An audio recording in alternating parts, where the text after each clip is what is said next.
Okay, so right now for the 12 pups, they're getting a half to 3/4 cup a day, or per feeding, 2 or 3 times a day. I let them show me if they're still hungry or not. I start with half a cup each, and then I add a little more if they're still looking around for food. With this many, I've got 3 dishes out, 2 to 3 cups in each one, so that the smaller ones don't have to try and fight for food. You want them to be able to get to it and eat as much as they want. You're going to want to pick some specific tune or words so that every time your pups are called to the food dish, you use the same words. I do puppy, puppy, puppy, puppy, pop, pop, pop, pop.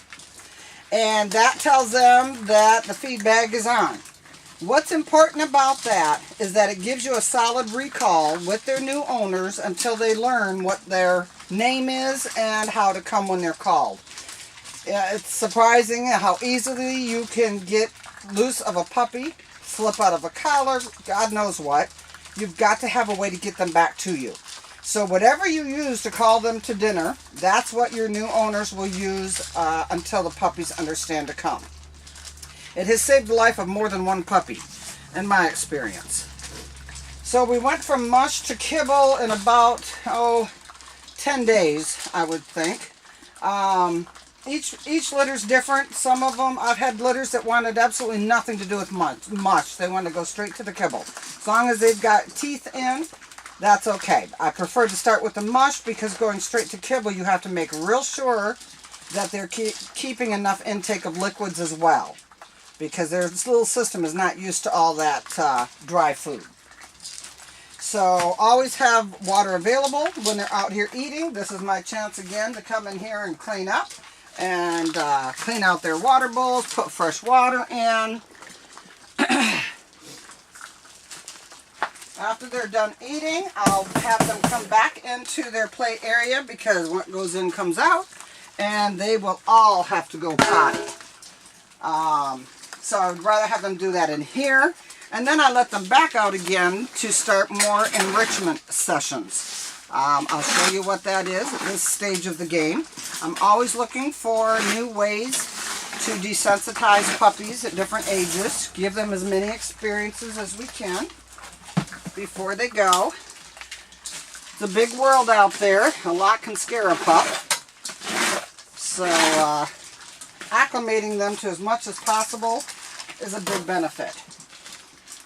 And while they're eating, I choose different noisemakers. Keep your bubble wrap.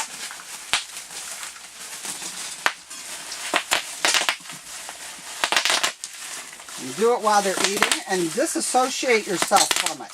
Don't act like it's you doing it. Don't say, oh puppy, it's okay, anything like that.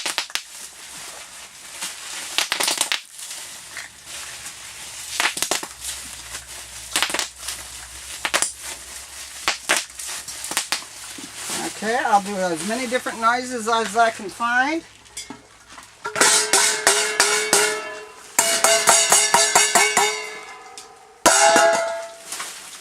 Anything you can do to get them ready. What is that? It made a big noise, didn't it? Yes.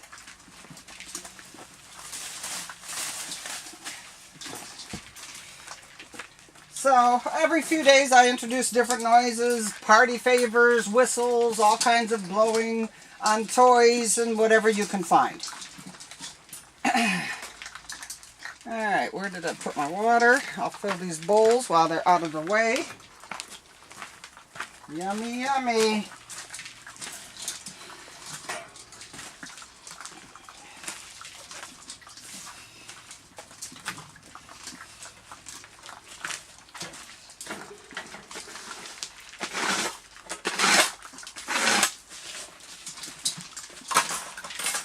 Whoopsies. Alright, you guys, pretty soon you'll be coming back in here. Don't you potty out there.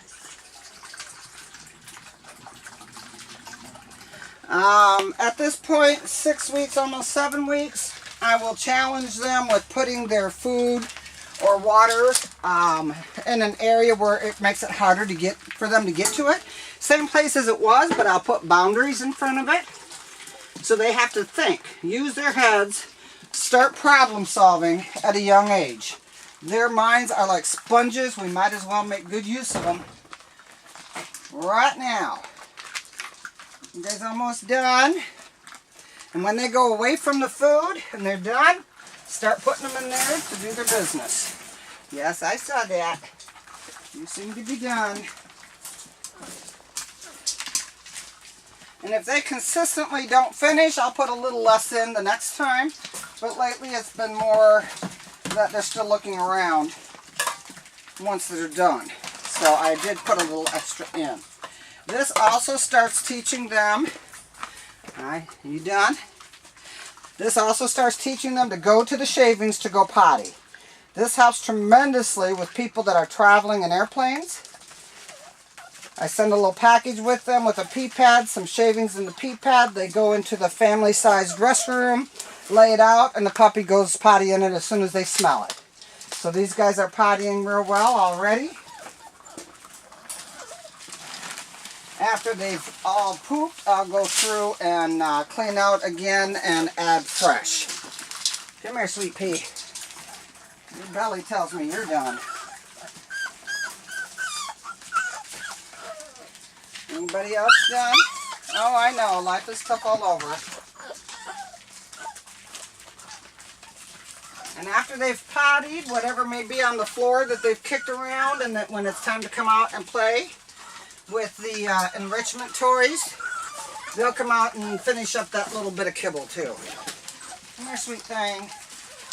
Yes, it's over. You gotta go potty first. Come here, honey.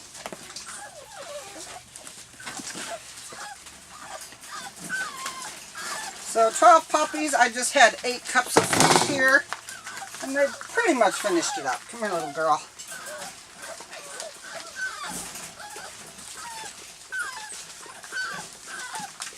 Oh, you're sniffing around, aren't you? Come here. Of course, by now you would have started worming them, strongyne, something like that. 3 weeks, 5 weeks, 7 weeks is when I worm them. I worm the mother too, give her a good dose of it the first time. Normally, they don't have a problem because their heartworm meds take care of that as well, but just to be safe. Look at that big gut. I think you're done. Do your thing.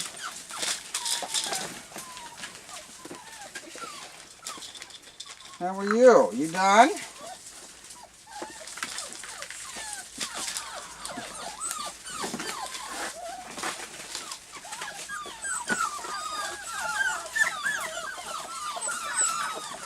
Alright, your belly's swollen enough. Come on. So, I'm thinking maybe I'll go back to 6 cups and see how they do with that, because they left some. Okay, a really great item for enrichment is the cube. You can make one of these on your own. Put whatever you want on it that won't get stuck in teeth. Things that are sturdy. Different textures. They're chewing on everything, of course. Everybody go potty yet? Another item I'm introducing. This will be the first day they've had the balls.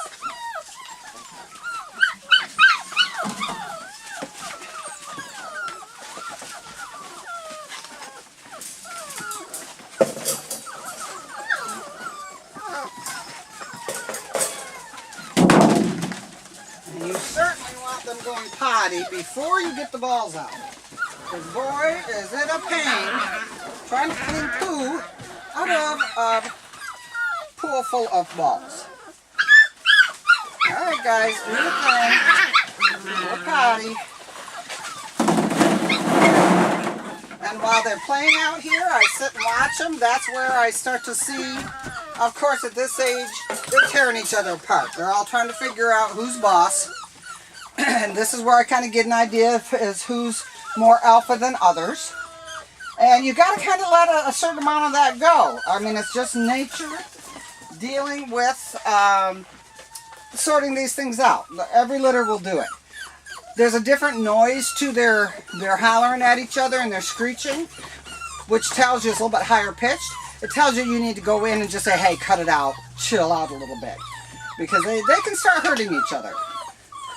You know, you guys need, I haven't only seen one potty. Alright, well, until you all go potty, you're not coming out to play. So we'll take a break and then we'll show you playing.